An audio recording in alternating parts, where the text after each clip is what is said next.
안녕하세요. 가구박사 유박사입니다. 자, 오늘 설명드리려고 하는 것은 가구 구매 요령 한번 점검해 보려고 해요.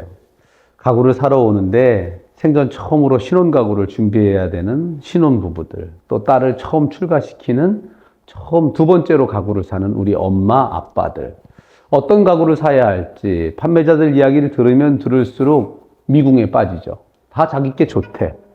근데 정말 어떤 가구가 좋은 건지, 나는 지금 디자인이 좋은 가구를 찾고 있는지, 아니면 가볍게 쓸 수 있는 가구를 찾는지, 아니면 평생 사용할 것을 찾는지에 따라서 가구는 어떤 것을 선택해야 될지 일정한 요령이 있습니다.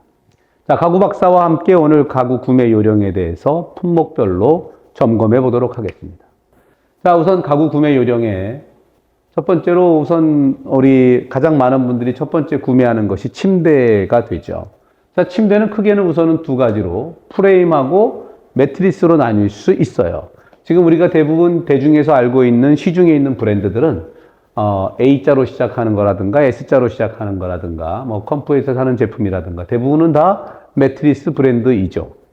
실질적으로는 침대 프레임이 첫 번째로 우리가 디자인을 결정하는 요소는 사실 침대 프레임에서 결정되거든요. 근데 이 프레임을 이렇게 된 헤드가 있고요. 이렇게 된 헤드가 있고 다리가 있고 이렇게 협이 지나갈 거고, 그 다음에 이쪽에 풋보드가 이렇게 오게 되는데, 이 헤드의 소재를 두툼하게 이렇게 나는 쿠션층으로, 나는 여기저기가 부닥치는 게 싫다라고 하면 쿠션 있는 패브릭 침대를 선택하는 것이 좋은 거고요. 그 다음에 나는 좀 엘레강스하게 이렇게 꼬부라지고 여기 봉도 달리고 나 이런 거 사겠어. 그러면 내 스타일이 앤틱과 클래식 속에 속하는 거예요. 그럼 이렇게 커튼도 치고 여기 레이스도 달고 여기 레이스도 달고 커튼도 옆으로 치고 황실 침대처럼 살 건지에 따라서 나의 침대 스타일을 먼저 결정하고 두 번째로 매트리스 사냥에 나서면 되는 거예요. 그래서 우선 첫 번째로는 나는 어떤 소재가 가장 좋을지를 먼저 결정하세요. 우선 설치하려고 하는 공간이 먼저 중요해요. 우선 모양이 들어가고 두꺼워지고 하면 여기서부터 여기까지의 길이가 많이 차지하게 되고, 옆에 살을 붙여서 옛날에 한때는 가죽 쿠션 침대들이 많이 유행을 했었거든요. 뭐 여기 X자에서 막 두툼하게 돼서 사이즈도 크고 막 이렇게 커지는 것들은 공간이 넓을 때는 뭐 아무 문제가 없겠지만, 실질적으로 공간이 협소할 때는 매트리스 사이즈와 침대 사이즈, 프레임의 사이즈가 거의 1대1 정도에서 크게 벗어나지 않는 것을 선택하는 것이 좋습니다. 자, 패브릭 침대는 어떻게 구성되냐면 우선 패브릭부터 말씀드릴게요. 이 패브릭 침대는 내부에 골조에 해당하는 이 프레임이 짜이게 됩니다.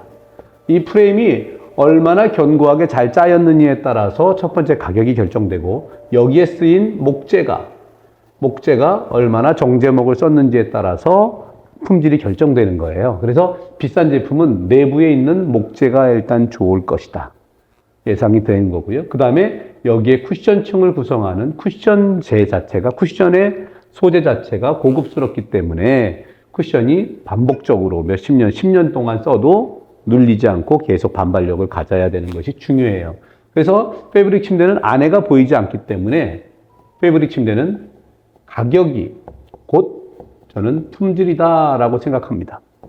패브릭 침대인데 너무 멋져요. 근데 25만 원이래. 이거는 안에 내용물이 좋을 수 없고 프레임에 원목이 정제목이 들어갈 수가 없어요. 패브릭에 두툼한데 내 마음에 든다. 그러면 200에서 300만 원 정도 이상은 호가를 했을 때 이 내부에 들어가는 원목도 내 마음에 들고, 껍데기를 까봤을 때 여기에 들어가는 쿠션층부터 밴딩부터 모든 것들이 촘촘하게 계획이 돼 있을 수 있다. 그래서 패브릭 침대의 프레임은 200에서 300이 넘으면 제대로 된 고급 소재다라고 인식하시면 되겠고요.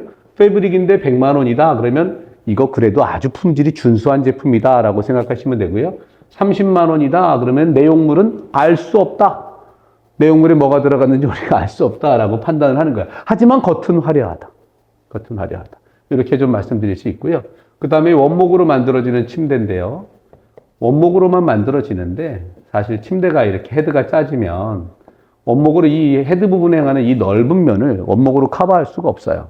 그래서 가운데 들어가는 헤드의 알판이라고 하는 것과 풋보드에 의해서, 알판은 여러 가지 소재를 저희가 결합해서 쓰게 됩니다.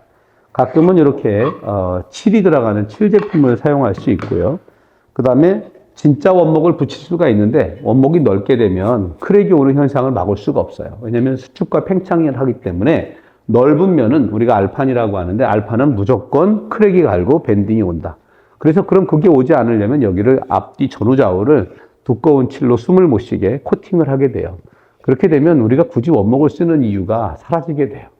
그렇기 때문에 원목 침대들에서는 큰 틀 여기서부터 여기까지 우리가 원목 침대를 만들었다. 그러면 이 기둥에 해당하는 부분들, 이 기둥에 해당하는 부분들만 우리가 원목으로 작업할 필요가 있고 이쪽에 해당하는 이 알판은 원목 또는 원목을 변조해서 만든 베니어, 플라이우드, 베니어 합판을 쓰는 것이 가장 바람직하고 또 이쪽 부분, 이 넓은 부분에 해당하는 것들은 우리가 나무를 얇게 켜서 무늬목을 붙이는 경우들이 있습니다.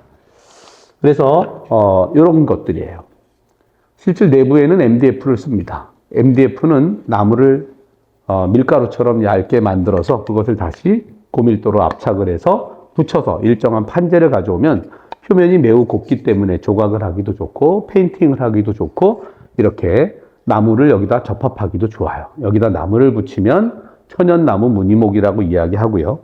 그 다음에 여기다가 이렇게 얇은 필름을 붙이면 바로 필름 판재가 탄생하게 되는 거예요. 근데 여기다가 MDF 판 위에다가 이렇게 두꺼운 소재, 이것이 바로 멜라민이라고 하는 건데 이 멜라민을 여기다 딱 붙이면 내용물은 보이지 않고 겉에 표면에 있는 멜라민만 보이기 때문에 이 멜라민 소재로 나무 모양을 줄 수도 있고 대리석 모양을 줄 수도 있고 가죽 모양을 줄 수도 있고 표현하는 것이 천차만별 정말 수만 가지를 표현해낼 수 있습니다. 그래서 안에 내용물이 MDF면 그러면 나쁜 것인가 라고 생각하게 되는데 절대 그렇지 않습니다. 이것은 MDF는 변형이 적어요. 크랙이 오지 않고요. 왜냐하면 조직과 결이 없기 때문에 MDF로 내부 알판을 만들면 변형이 없고 크랙도 없이 오랫동안 이 모양을 유지할 수 있다. 그래서 기둥은 원목을 쓰는 이유는 많은 수직적인 힘을 받아야 되기 때문에 재료를 선택해서 기둥은 바로 무게를 감당해야 된다. 그렇기 때문에 얘는 튼튼해야 되는 거고요. 그 다음에 이렇게 협으로 지나갈 때 이 협의 소재가 우리가 MDF로 만들기도 하고요. 어떤 좀 저렴한 것은 PB로 만들기도 하고요. 또 고급 소재는 그대로 원목을 쓰기도 하는데 원목이 비싸서 사용을 못하는 것이 아니라 원목을 써야만 할 때만 원목을 쓰고요. 왜냐하면 이게 보통 협의 두께는 이것은 약 12cm에서 20cm 정도 되게 되는데 그런 가운데로 이렇게 크랙이 갈 수 있기 때문에 이 변형을 막기 위해서 MDF 소재에 비싸지만 이렇게 더 복잡한 칠을 칠하기도 하고 아까처럼 이렇게 필름을 붙이기도 하고 멜라민을 붙이기도 합니다. 자, 그래서 침대에서 우리가 원목 침대를 샀을 때 이 알판까지 원목이다 라고 생각하는 것들은 연질의 재료를 가지고 움직일 수 있게 하는 제품들 말고는 아이들 침대 말고는 그렇지 않으면 이렇게 쪼갭니다. 네모나게 쪼개거나 원목을 좋아하는 사람은 그냥 세로로 헤드가 이렇게 있다면 여기를 이렇게 살대로 가는 거예요. 얘는 전부 다 원목이 되죠. 변형도 없고 그래서 저희가 이렇게 살대로 하나씩 오는 것은 100% 원목을 쓰는 거예요. 근데 이 원목은 이 사이사이로 통기도 되고 좋겠죠. 하지만 베개 없이 쿠션 없이 침대 머리가 이렇게 기대게 되면 그 기둥이 머리에 닿기 때문에 불편한 감들을 호소할 수 있다. 자, 그래서 침대 프레임을 먼저 선택해서 우리 공간에 맞춰서 침대의 아웃라인의 사이즈를 결정을 해야 된다. 자, 내가 혼자 쓸 거면 싱글을 사지만 싱글은 와이드 사이즈가 100cm이고요. 그 다음에 우리나라에서는 싱글을 잘 쓰지 않습니다. 와이드 사이즈가 110cm의 슈퍼 싱글을 대부분 쓰고요. 그 다음에 디럭스 싱글이라고 그래서 이것은 와이드가 120cm입니다. 여기에 깊이는 200cm로 고정되어 있습니다. 자, 이렇게 매트리스 사이즈고요. 그 다음에 우리가 결혼을 해야 된다. 그러면 퀸 사이즈인데 퀸 사이즈는 1500 곱하기 2000 사이즈가 됩니다. 그 다음부터 이제 킹 사이즈로 넘어가게 되는데 킹 사이즈는 1650에 보통 2050 정도 이 사이즈를 우리가 킹 사이즈라고 얘기하고 슈퍼 킹으로 해서는 우리가 1800에 2100 정도 사이즈로 키워서 주문을 할 때가 있습니다. 자기 신랑 키가 185가 넘어가게 되면 매트리스 사이즈가 적어도 1800에 2100 정도는 돼야 돼요. 왜냐하면 베개 앞뒤 폭이 20cm가 넘기 때문에 발기 침대 바깥으로 삐져나오는 일이 생긴다. 그런 사람들은 정말로 킹 사이즈 중에서도 큰 주문 사이즈를 할 필요가 있다. 여기에도 내 사이즈가 없다. 그러면 주문해야 되는 거예요. 이거 지금 말씀드린 건 매트리스 사이즈다.